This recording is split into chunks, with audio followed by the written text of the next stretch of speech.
علی ابن یقطین اور امام موسیٰ کاظم علیہ السلام۔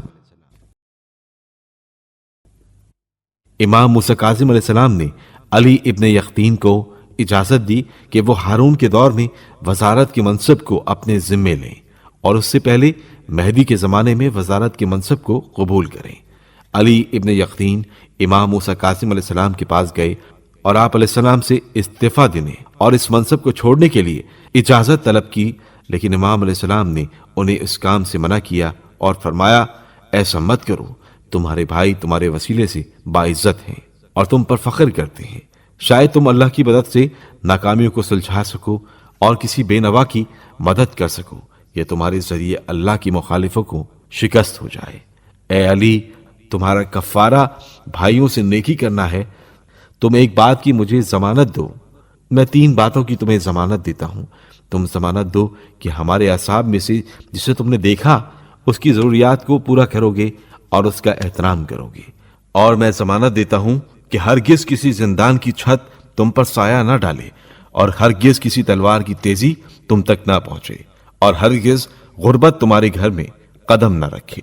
اے علی، جو شخص کسی مومن کو خوش کرے اس نے پہلے اللہ کو اور دوسرے مرحلے میں پیغمبر صلی اللہ علیہ وآلہ وسلم کو اور تیسرے مرحلے میں ہمیں خوش کیا ہے۔ علی ابن یقطین کو امام موسیٰ کاظم علیہ السلام کی تنبیہ۔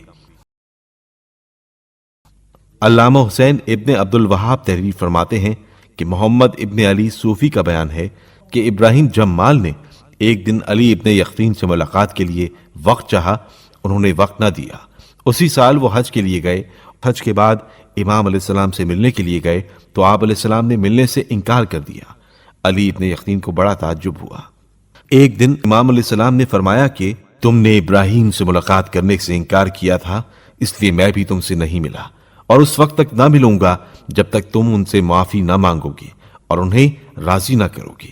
علی ابن یقطین نے عرض کیا، مولا، میں مدینے میں ہوں اور وہ کوفے میں، فوری ملاقات کیسے ہو سکتی ہے؟ آپ علیہ السلام نے فرمایا، تم تنہا بقی میں جاؤ، ایک اونٹ تیار ملے گا اور اونٹ پر سوار ہو کر کوفے کے لیے روانہ ہو جاؤ، چشم زدن میں وہاں پہنچ جاؤ گے۔ علی ابن یقطین جنت البقیع گئے، دیکھا کہ ایک اونٹ تیار کھڑا ہے، وہ اس اونٹ پر سوار ہو کر کوفہ پہنچے۔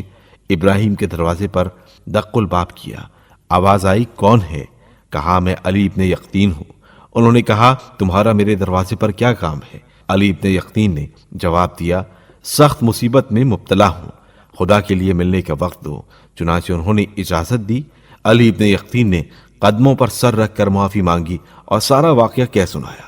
ابراہیم نے معافی دی، پھر اسی اونٹ پر سوار ہو کر چشم زدن میں مدینہ پہنچے اور امام کی خدمت میں حاضر ہوئے۔ امام نے بھی معاف کر دیا اور ملاقات کا وقت دے کر گفتگو فرمائی۔